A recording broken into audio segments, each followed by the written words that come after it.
Assalamu alaikum warahmatullahi wabarakatuh. Today we are going to learn about geometry. Firstly हमारा topic है angles. An angle is formed by two rays with a common end point.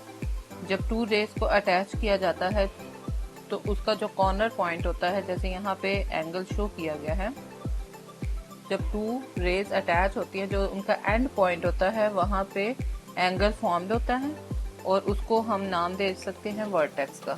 जो corner होता है उसको vertex भी बोलते हैं. अब यहाँ पे name an angle in three ways.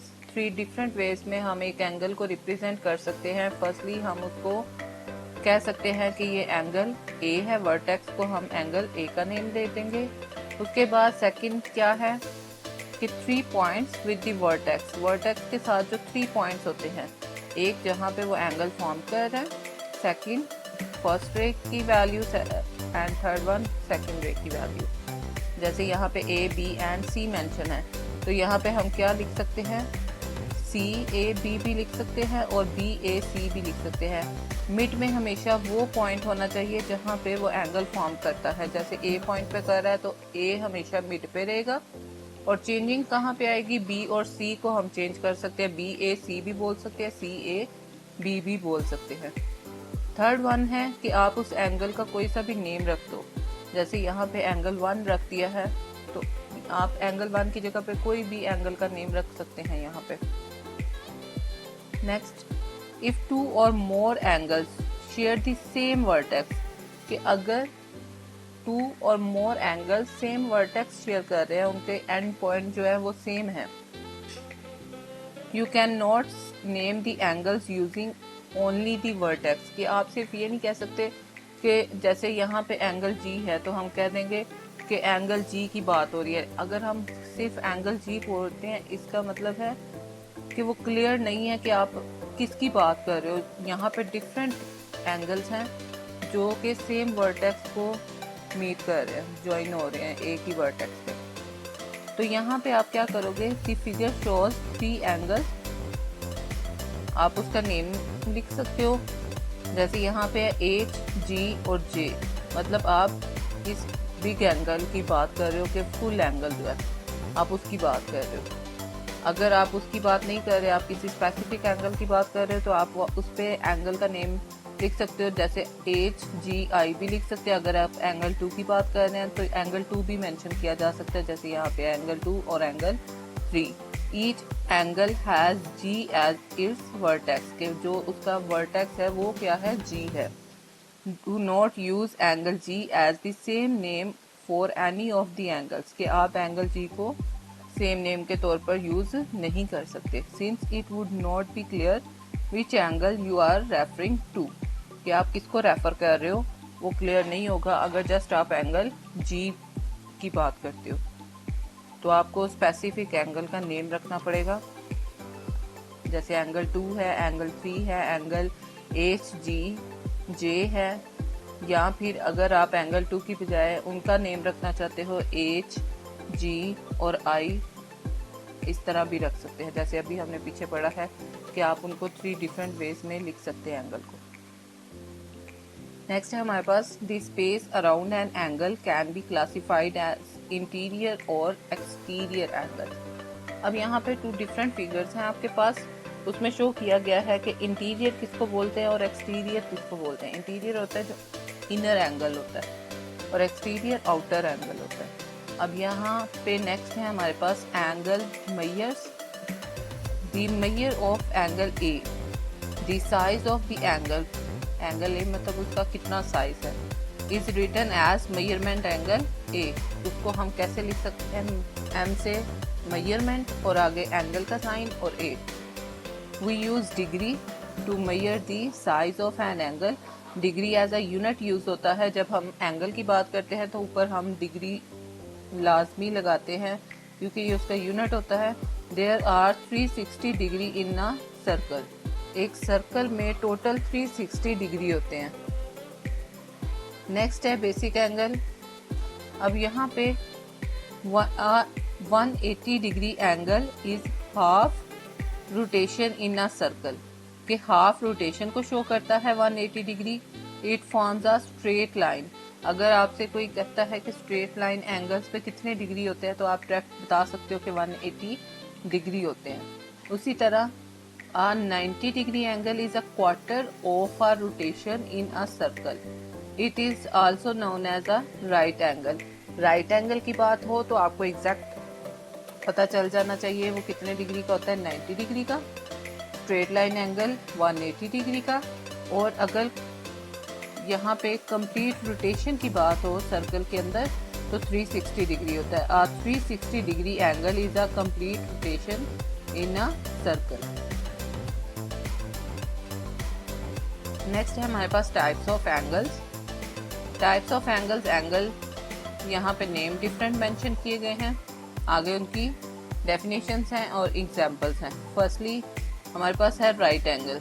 Right angle measures exactly 90 degree and यहाँ पे फिगर भी शो कर दी गई है कि 90 डिग्री का एंगल किससे रिप्रेजेंट करते हैं और उसको लिखने की जैसे हम उसको कैसे लिखेंगे, measurement angle A is equal to 90 degree. Next है हमारे पास acute angle, measure greater than 0 degree but less than 90 degree. 0 से बड़ा लेकिन 90 से छोटा होगा तो वो क्या होगा, एक्यूट एंगल। अब एक्यूट एंगल की फिगर आप कोई सी भी एक्यूट एंगल की फिगर ले सकते हैं जो 90 से छोटा हो लेकिन 0 डिग्री से बड़ा हो। अब नेक्स्ट है हमारे पास obtuse angle, measures greater than 90 degree but less than 180 degree. जो 90 से बड़ा लेकिन 180 से छोटा हो उसको क्या बोलते हैं, ऑब्ट्यूस एंगल।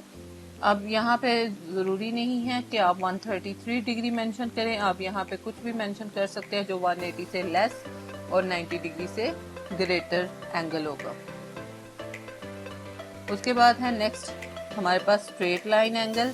अभी हमने पढ़ा था कि स्ट्रेट लाइन एंगल 180 डिग्री का होता है, तो मेजरमेंट में क्या आ जाएगा, एग्जैक्टली 180 डिग्री।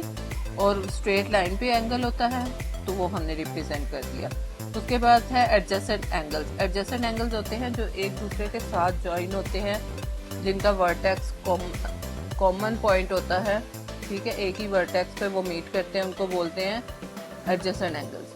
अब यहाँ पे हम रीड कर लेते हैं, angles that lie in the same plane have a common vertex, share a common side and have no common interior points. यहाँ पे 2 डिफरेंट फिगर्स आपको शो की गई हैं जिसको एडजेसेंट एंगल्स में रिप्रेजेंट किया गया है। अब यहाँ पे interior of angle BAC and angle BAD, मतलब आपने रिप्रेजेंट कर लेने BAC और CAD या DAC। नेक्स्ट है कॉमन इंटीरियर पॉइंट्स। अब कॉमन इंटीरियर पॉइंट्स इसमें नहीं होते, वो उन्होंने रिप्रेजेंट कर दिए हैं। उसके बाद है non adjacent angles. Non adjacent angles मतलब जो ज्वाइन नहीं होते, उनका सेम वर्टेक्स नहीं होता। Angles that do not have a vertex और अ कॉमन साइड, कि उसकी कॉमन साइड नहीं होती, कॉमन वर्टेक्स नहीं होता। यहाँ पे उन्होंने एक एग्जांपल दे दी है और उसमें रिप्रेजेंट कर दिया है कि angle 5, angle 6 do not share a common vertex or common side. Next है हमारे पास angles addition postulate. If point R is in the interior of angle QPS, QP and S, then measurement angle QPR and measurement angle RP and S is equal to angle QPS।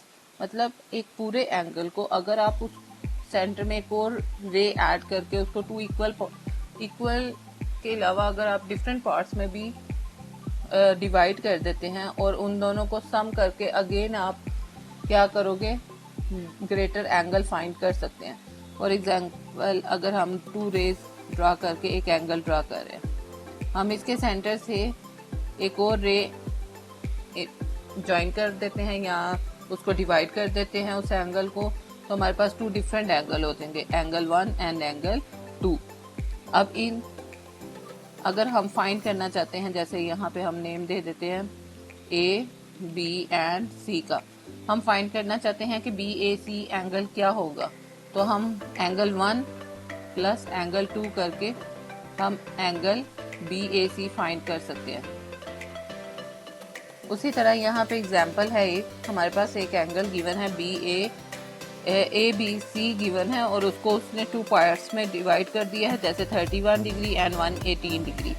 अब दोनों को plus करके हम angle A B सी की value find कर सकते हैं। यहाँ पे ऑलरेडी आपको शो कर दिया गया है कि किस तरह फाइंड करना है। उसके बाद है नेक्स्ट एक और एग्जांपल है जिसमें एक अननोन वैल्यू है एक्स उन्होंने दिया हुआ है, तो हमने एक्स की वैल्यू फाइंड करनी है और टोटल एंगल उन्होंने बता दिया है कि 120 डिग्री है। तो यहाँ पे हमने अभी फार्मूला पढ़ा कि दोनों एंगल्स को प्लस करके हम टोटल एंगल के इक्वल रख सकते हैं, तो वो हमने लिख दिया। अब यहाँ पे दोनों की वैल्यू पुट कर दी, 9x minus 2 degree plus 7x minus 6 degree is equal to 180 degree. अब यहाँ पे 9x और 7x, x और x की वैल्यू को सॉल्व करना है तो 16x हो गया। उसी तरह -2 और -6, -2 -6 सॉल्व करेंगे तो -8 आ गया। अब नेक्स्ट है कि -8 कांस्टेंट वैल्यू है, तो आप -8 को बोथ साइड पे माइनस है तो माइनस का ऑपोजिट प्लस होता है, तो आप दोनों साइड पे +8 कर लें। +8 करने से क्या होगा कि लेफ्ट साइड का जो -8 और +8 है वो कैंसिल हो जाएगा और 120 में 8 प्लस होके 128 आ गया। इसके अलावा एक और मेथड होता है कि आप डायरेक्ट -8 है उसको ऑपोजिट साइड पे ले जाएं, वो +8 हो जाएगा, तो आप उसको डायरेक्ट सॉल्व कर सकते हैं। अब यहाँ पे 16 मल्टीप्लाई है, ऑपोजिट साइड पे ले जाएंगे आप तो 16 डिवाइड हो जाएगा, एक वो मेथड है। मतलब जैसे आप लिख सकते हैं x is equal to 128 divided by 16 direct लिख लें। और दूसरा मेथड क्या है कि आप बोथ साइड पे 16 से डिवाइड कर दें, डिवाइड करने से 16 से कट हो जाएगा और 128 16 से डिवाइड हुआ तो 8 आ गया आंसर हमारे पास। 2 डिफरेंट मेथड्स में मैंने आपको बता दिया है, आप किसी एक मेथड को यूज करके आप इसको फाइंड कर सकते हैं। उसके बाद है कंग्रुएंट एंगल्स। कंग्रुएंट एंगल्स क्या होते हैं? ऐसे एंगल्स जिनके जो मेजरमेंट होती है 2 एंगल्स की वो सेम हो। जैसे यहाँ पे है 2 angles are congruent if their angle measure are equal. जैसे दोनों एंगल्स हैं angle J and angle K, दोनों की मेजरमेंट क्या है 30 डिग्री है, इक्वल है, तो उनको हम क्या बोलेंगे कंग्रुएंट एंगल्स।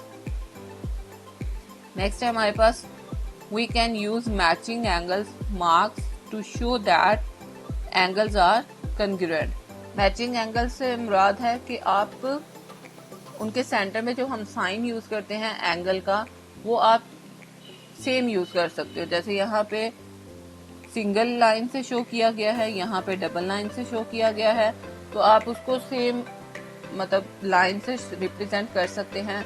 अगर आप 3 लाइंस लगाना चाहते हैं तो उस पर 3 भी मेंशन कर सकते हैं लाइंस। जस्ट आपने क्या करना है कंग्रुएंट शो करने के लिए मार्क उसको सेम कर सकते हैं।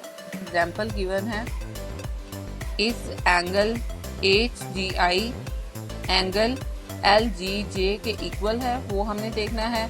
तो हम क्या करेंगे एंगल LGJ 2 एंगल्स पर मुश्तमिल है 72 एंड 58। तो हम क्या करेंगे दोनों को ऐड करेंगे, ऐड करने से हमारे पास आ गया 130 डिग्री।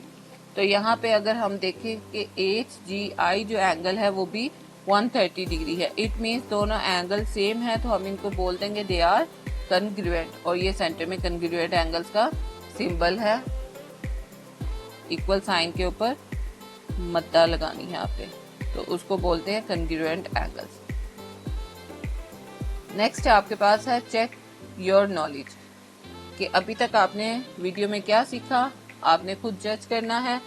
यहाँ पे 10 डिफरेंट क्वेश्चंस हैं जिनको आपने मतलब मेंटली सॉल्व करना है और आंसर्स फाइंड करने हैं। आंसर फाइंड करने के बाद लास्ट पे मैं आपको आंसर शो कर दूंगी कि जो आपने आंसर्स फाइंड किए हैं क्या वो करेक्ट है या नहीं है। यहाँ पे फर्स्ट क्वेश्चन है give the 3 names for the shaded angle. जो शेडेड एंगल है उसके 3 नेम्स आपने बताने हैं। सेकंड है for question 2 to 5 classify the angles as right, acute, obtuse and straight. मतलब आपने बताना है कौन सा एंगल राइट एंगल है, ऑब्ट्यूज एंगल है, एक्यूट एंगल है एंड स्ट्रेट लाइन एंगल है। तो यहाँ पे एंगल्स आपको ऑलरेडी शो कर दिए गए हैं, आपने एंगल्स को देखना है और ऑप्शन बतानी है कि कौन सी करेक्ट है। Next question number 6, complete the following statement. Statement complete करनी है, ऑलरेडी आपको रूल बता दिया था मैंने, आपने उसके अकॉर्डिंग इस स्टेटमेंट को कंप्लीट करना है। 7, given measurement angle KJM is equal to 117 degree, find the value of x। x find करना है, या आप रफली सॉल्व करके फाइंड कर सकते हैं, मेंटली करना चाहे तो वैसे भी कर सकते हैं। उसके बाद है for question 8 and 9 use the figure below, कि आपने बिलो फिगर को यूज करते हुए आपने क्वेश्चन नंबर 8 एंड 9 को सॉल्व करना है। फर्स्टली है हमारे पास एंगल RPQ कंग्रुएंट है डैश एंगल के, आपने बताना है किस एंगल के कंग्रुएंट है। कंग्रुएंट के लिए मैंने आपको बताया था कि हम सेम मैचिंग साइन को यूज करते हैं। उसके बाद है 9, एंगल PRS कंग्रुएंट है किस एंगल के, वो आपने बताना है। क्वेश्चन नंबर 10 है name the pair of congruent angles in the figure below. अब यहाँ पे पेयरिंग ऑलरेडी गिवन है, आपने बताना है कि name the pair of angles congruent angles in the figure below, कि कंग्रुएंट एंगल्स कौन से हैं आपने वो बताने हैं। आई होप सो आप सबने क्वेश्चंस के आंसर फाइंड कर लिए होंगे। अब मैं आपको शो करवा देती हूँ कि एग्जैक्ट इनके आंसर्स क्या है।